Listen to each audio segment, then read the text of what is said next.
Greetings. How the hell are you? Welcome to Beyond Ringside Live. 13th day of May, calendar year 2026. A little bit late, but you know something? We do that every once in a while. It's called that four-letter word that you can say on radio without getting fired. L-I-F-E, life. I think I need to bring back that old t-shirt. On the front, it says, "What's up?" On the back, it says, "That's life." Easy enough. And I think I just found a reason to go over the PTO website again. Lock that sumbitch down before you know who gets a hold of it. Meanwhile, back at the ranch from Studio 1 in beautiful Pelham, Alabama, the Magic City Motor Mouth Fast Eddie Layne, welcoming in tag team partner, the promoter, the trivia master, Shane Noles. What's up? It's already been a whirlwind of a week, and it's Wednesday. Welcoming in tag team partner, the voice himself, and the number one broadcaster for the Jamestown Tarp Skunks. What's up, Ted Guinness? Did you know that Torquemada and the Spanish Inquisition is responsible for a very successful medical field today known as physical therapy? And most physical therapists are sadistic asses. That's where they came from, the Spanish Inquisition. And no one expects the Spanish Inquisition. If I'd have known in advance that's where you were going, I actually have that soundbite. I just had to load it. I was thinking more of the history of the world, part one segment. It was very strong up until they had to go with that artsy-fartsy synchronized swimming thing with the nuns. That just lost that whole segment. But up until then, that was top choice. Thank you for everybody tuning in this afternoon through BeyondRingside.com, ProWrestlingRadio.net, Radio.net, Streama, tune in, so many different ways to listen. And yes, for the record, I'll say it once again, the the QR code symbol that I'm posting actually takes you directly to our live feed over on Radio.co. So, damn, it's easier. The next best thing to having our own app, which I'm still trying to weigh the logistics on that. That's the easy way to say that. Of course, if you're catching on replay side, and for those of you on YouTube, thank you for letting us be a part of your day as well. The opening segment in play brought to you by The Beer Hog, 2408 Pelham Parkway, Pelham, Alabama. Catch me there on Monday and Thursday for your karaoke night, both nights at 6 p.m. Central Time. Started to make a reference to this one. I'm going to go ahead and toss it out. Of course, you caught us last week as breaking news was involved with the passing of Ted Turner. The Braves family lost another major face, name, and heart over the course of the last few days. Had a chance to talk about that a little bit this past Sunday with Guff Grayson. Going to turn it to my esteemed colleagues, if I may, on the passing of the manager. Not just a, but the. One of the most prolific faces in Atlanta Braves history, and I'm referring to Bobby Cox. And Shane Noles, over right on the Georgia line. I will toss in your direction first. Well, you said the Georgia line. I mean, I felt like most all of my life involved Bobby Cox in Major League Baseball until his retirement. I think it was amazing to me to see in his passing the number of people that did not know that he had a previous managerial stint with the Atlanta Braves, which began in 1978, and then going over to the Toronto Blue Jays when he had the Harry Carey style big 80s glasses, shades of Murphy Brown. But he took Toronto to the postseason as well. But it was his rehiring with the Atlanta Braves where the legend was made for Bobby Cox, who, as instrumental, I think, but arguably, I mean, you could say Joe Torre with the Yankees, but I think arguably a synonymous a manager with a franchise, certainly as we've seen in most of our lifetimes. I mean, people just don't stay somewhere that long. I mean, Tony La Russa, a great manager, but, he's been a lot of places. But, of course, no manager only goes to one place. But for Bobby Cox, just things that stand out to me, and I think it became the subject of ridicule over the years, which kind of surprised me, and that being that the Atlanta Braves won 14 consecutive division championships from 1991 to 2005, and everyone is so quick to rush and say they only won one World Series during that time. Well, sure, but let's look at it. Not everybody wins the World Series, and certainly no one wins 14 consecutive division titles. That is such an overturn of starting rotation, closers, everyday lineup players. That's baffling to me. I don't think you'll ever see that again Think about how dominant the New York Yankees were from, say, circa 94 to around 2005 or 6, whenever you want to say the cutoff. They didn't win 14 consecutive division titles. Bobby Cox holding the all-time record for ejections in Major League Baseball with 162, and I felt like over the years I was present for at least 6 of those, whether it be Fulton County Stadium or Turner Field. A memory of Bobby Cox personal to me was a game in 1998 against Ted's San Francisco Giants, I believe it was. I happened to be in attendance for that one, and that was when he personally removed Andrew Jones in center field for a lack of effort.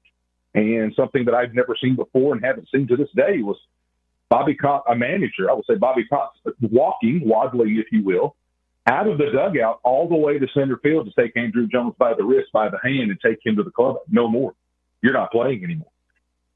Might have been embarrassing, but you know what? It worked. I don't think Andrew Jones ever lollygagged again.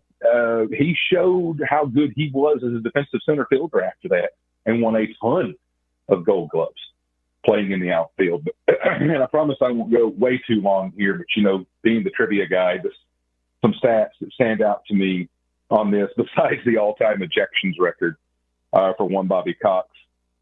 He was the first manager since Casey Stengel to have qualified for the postseason 10 different times. If you look at Bobby Cox overall, he has the 4th most wins ever for a manager in Major League Baseball, 2,322. That is only behind the legends Connie Mack, Tony La Russa, and John McGraw. But if you look at it, Bobby Cox has a better winning percentage, 55%, than both Connie Mack and Tony La Russa. I mean, Cox's win percentage and total wins puts him ahead of legendary managers such as Joe Torre, Bruce Bochy, Sparky Anderson, Dusty Baker, Joe McCarthy, and Leo DeRusha. I mean, those are some who's names. But I guess for me, Bobby Cox, it was so phenomenal. We talked a lot last week about Ted Turner and TBS and the 80s and the 90s and early 2000s. All of that comes rushing back with Bobby Cox at the helm. He was the one constant through all those years. I mean, whether you go through players like Jeff Blauser, Jeff Treadway, Smoltz, Glavine, Maddox, Avery, Alejandro Pena, all the way. And he was the one constant. He also was in the GM before John Sherholtz got there. I think his smartest move was selecting Chipper Jones, number 1 in the draft. I do believe that was 1993 when that occurred. But it's just the way you hear players who play for Bobby Cox, how they speak about him, not so much as a baseball manager, but as a leader of men, a second father, and a good person overall. And it's been a tough week for Major League Baseball, and especially Braves fans. Condolences to Bobby Cox and the Braves organization and his family. Ted Guinness, come on in. Yeah, and I think Shane purposely left this for me. When I think of Bobby Cox, my memories stick to a number of distinctive seasons. 1991 and 1992 were the Atlanta Braves and the Pittsburgh Pirates faced each other in the NLCS. Who can forget that classic Game 7, Barry Bonds unable to get the runner at the plate to get the Braves into the playoffs. I believe this was I almost wanted to say it was the Twins, but it wasn't the Twins. It was the Blue Jays in 92 that beat the Braves. I mean, incredible World Series. And then 1993, we mentioned it last week with Ted Turner, the last great pet race. Well, Ted Turner was responsible for getting it on the Superstation TBS, but Bobby Cox was responsible for driving that ship, and the level of talent that he was able to develop throughout 91 all the way up through his retirement in 2010. Just, Chipper Jones, Andrew Jones, bringing Walt Weiss in and giving him a nice little career playing shortstop, bringing in Fred McGriff and plugging him into a lineup to give a much needed spark that, would break a losing streak. He had a knack for plugging in players where they need to be plugged in. You mentioned, Shane, the Andrew Jones thing. I remember that. I remember watching that on TV.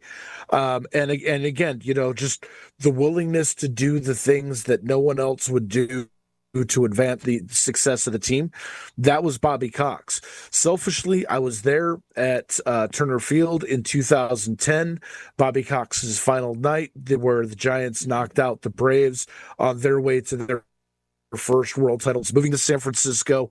Being a Giants fan, I felt a special connection to Bobby Cox, and I felt that, after the game, that the Giants did a very classy thing. Instead of celebrating on the field right away, they all came out of the dugout. They gave Bobby Cox a standing ovation. Bruce Bochy gave him the tip of the hat.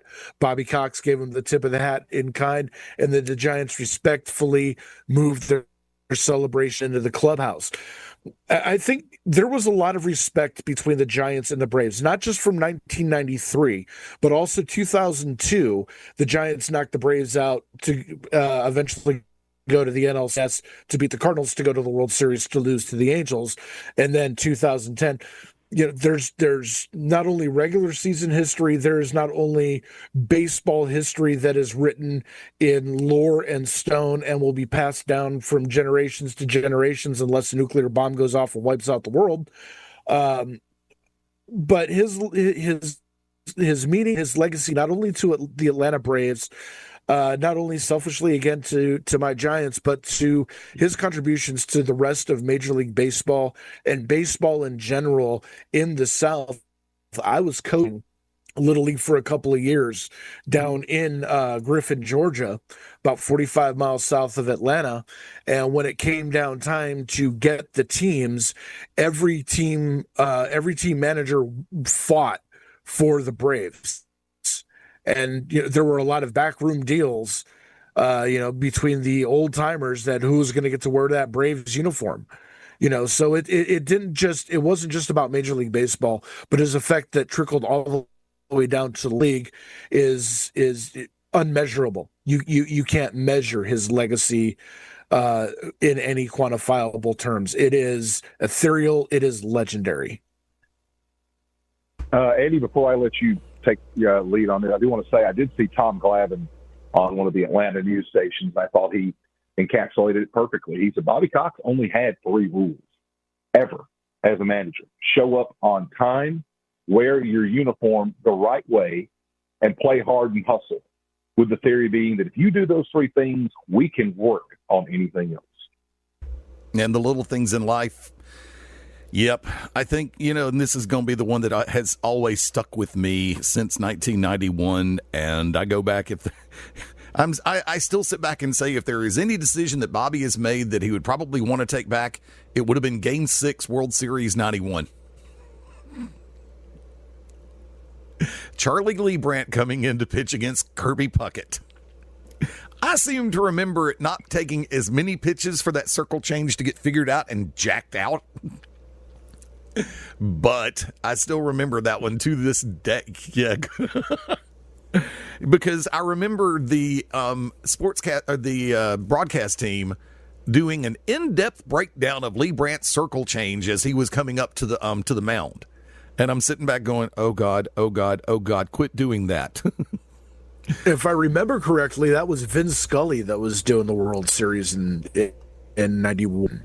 I really don't remember that much. It's like I can remember the words, but not the vocal intonation pattern of the ones who did it. That is the only real negative that I have ever had with Bobby. It's like, oh God, no, it was Joe Buck. Okay. It was one of Joe Buck's first. Oh my God, no. Great. Now I have to go get emotional therapy now. Go back to your PT. That'll help. I'm sending you the bill. No, you're not sending me the bill for that. Sorry. You send me the bill, I'll send you a bottle of Jack. 80 proof, not the Sinatra edition. That is not the deter for me not to send you the bill. Now I'm going to send you 3 bills just so I get 3 bottles. No, it's 1 bottle. Offer valid, 1 bottle per offer. Damn red tape. Yep. Look at the bottom of the screen. May take 4 to 6 weeks for delivery. Substitutions may occur. And plus, I didn't say a 5th of Jack. I just said a bottle of Jack. Send one of those little taste test dummies. God. Yeah, that's all I'm going to say. Now, speaking of that, I'm still waiting for the state of Alabama to get things straightened out because I know I can buy it in Georgia. I just have not had time to get over there. Jack Daniels has their single barrel heritage edition. And every review that I have read on this thing for the last 7 months has been sparkling. It's like, okay, Jack Daniels has done it yet again. And, of course, for me on that side of life, I'm still a huge fan. There's one thing I like about Alabama. They will take a weekend and do what they call allocated for the ABC Select stores. And it is a bourbon and whiskey lover's paradise. Only problem is you have to get there, depending on which one's close to you, you may have to get there the night before to set up and camp in order to get something of what you want, and you can only buy one bottle of two different ones, and that's it. 2-bottle total limit. That's the thing I hate about my home state of Alabama being in the liquor business. That's why I like Georgia that much more. Carrollton Beverage, how y'all doing over there today? The another thing in particular that always sticks out, I was doing some research when Bobby first passed, and I was reminded of a statement made by Ted Turner when Ted fired Bobby. And he was asked by a reporter, and this is also available for perusal on the Wikipedia. It was the fact that who would you actually consider hiring right now? And Ted comes back with a response. Well, if I hadn't just fired him, it would be Bobby Cox. And it's like, okay, I get it. No, not really. Because we're talking 1981. It's like, yeah, I wasn't playing long enough to even be considered for Major League prospect, or I would have thrown my name into the hat. Not that I would have done much better, if any. But yes, the cast to be on Ringside Sports Radio, we joined the world in the celebration of life of one Bobby Cox, tremendous individual, great ambassador for the game of baseball, and as one who has been a Braves fan pretty much his entire life, a person that has been paramount and tantamount as far as part of that fandom goes, because he's been there for so much of it. The highs, the lows, the sellout crowds, and the days when there were maybe 1,500 to 2,000 people in the stands at Fulton County Stadium. I remember those days very well.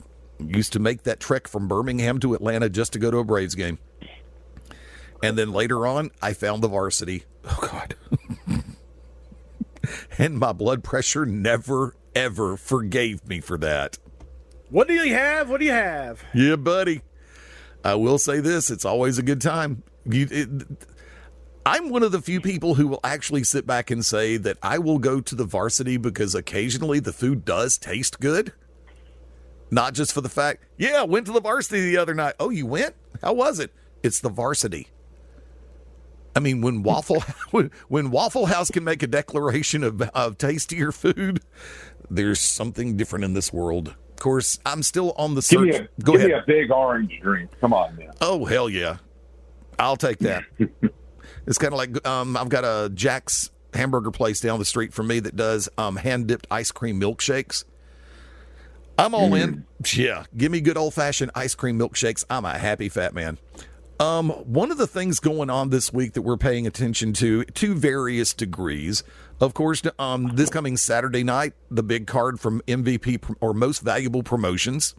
I'm really looking forward to this because I honestly think it's going to be a good show. I mean, I'm referring, of course, to the Carano-Rousey fight. You've got 5 fights on the main card itself, 6 fights on the prelim. It's this Saturday, May 16th, from the Intuit Dome in Los Angeles, California. People have been talking about different aspects of this card, both the pre-show and the main card itself. And I understand there's a lot of... I'm going to bring the T word into play, kids, and tribalism. Because you have so many people that are going, well, it's not on a UFC card, it can't be that good. UFC hasn't been that good over the last couple of years, in case you haven't noticed. They've been under a heavy amount of scrutiny as far as the booking practices, everything else. I'm not even going to bring fighter pay into play. I'm just going to simply say they're booking too many events and the talent pool is so watered down. I would rather UFC go back to a pure one show per month and then one fight night per month. And now it just seems like UFC is pumping stuff out there just to have content. And even the Ultimate Fighter, the last time I saw it a while back, wasn't that great. So the tribalism that exists right now, pro UFC, y'all can have that. That's great. I'm more of a fan of a good night of entertainment, of good fighting. That's why I'm going to throw this one out there. And gentlemen, like I said, you're more than welcome to either pro con either way. When the Birmingham Stallions and the USFL first came back, I had the conversation with a friend of mine. Well, you don't even know most of the players that are going to be on there. It's like, I'm looking at the card right now, and I know most of the players that are going to be on this event this Saturday night. UFC's got a fight night, and I don't know half the names. So, once again, it comes down to that. So, for the tribalism that exists already in pro wrestling, whether it be the WWE homers or the AEW faithful, or those that are still, like me, also keeping a very strong eye on New Japan and some of the other, mid-majors around the country. Gentlemen, I'm going to go ahead and toss in your direction because I've got some of the numbers for this weekend. And I'm just going to go ahead and go straight to, if I can actually get this to pull up. I have overloaded a particular computer, so bear with me, please. Let's see. Nope. I knew I should have pulled the other story up before I did this. The odds that I have as far as the fight this weekend go, and it's not coming up. That's right. We're doing this live, kids. Here we go. All right. We'll do it live. We'll write it and we'll do it live. Hey, Go ahead. I don't know if Ted has seen the odds, but I haven't. I've enjoyed when we do this with WWE. Could you let us guess who would be the favorite and by how much in the Rousey fight? Go for it. I've got a. Yeah, I have not seen the odds, so this will be all just speculation on my part. I've got it courtesy of LVSB, and I will go ahead and go with the Nate Diaz versus Mike Perry fight. Shane, who do you think would be the favorite, and who do you think would be the underdog? I would think Nate Diaz would be the favorite here. Ted?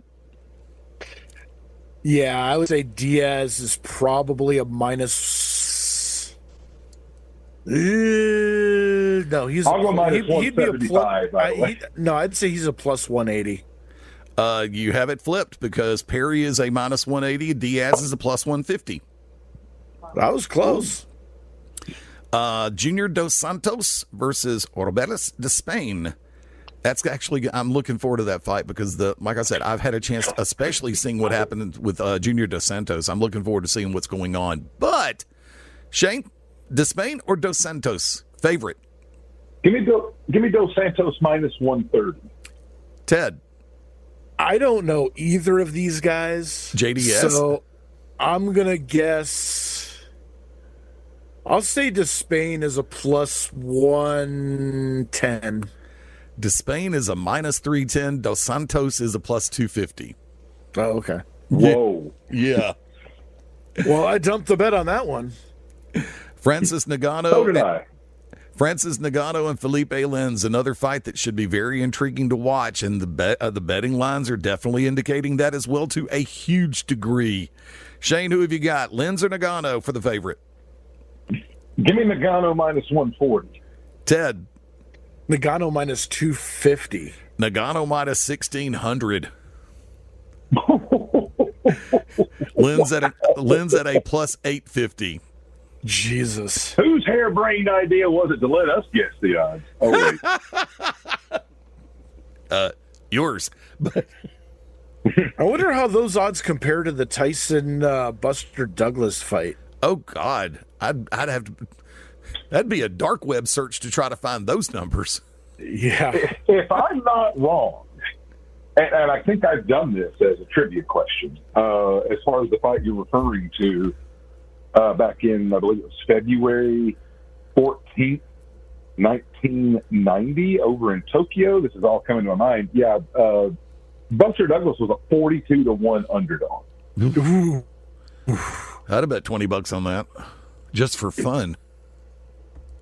Going straight for the main, Ronda Rousey, Gina Carano. Who do you have as the favorite, Ted? I got Ronda Rousey as the favorite just because she's Ronda Rousey and everyone likes to kiss her ass. Minus 380. Shane. I'm going to go Carouso here at minus 180. Carano at 150. Say it again. Minus 180 for Carouso. Okay. Ronda Rousey minus 650. Gina Carano plus 450. Wow. It's leading to some very intriguing commentary all the way across the board, and I understand that there are some seats still available for the event, but by the same token, hey, look, 4 days before the show, there were still seats available for both nights of WrestleMania, so what can you say about that? Folks, tell you what, we are going to take one quick one. We shall return in just a moment. This is Beyond Ringside Live.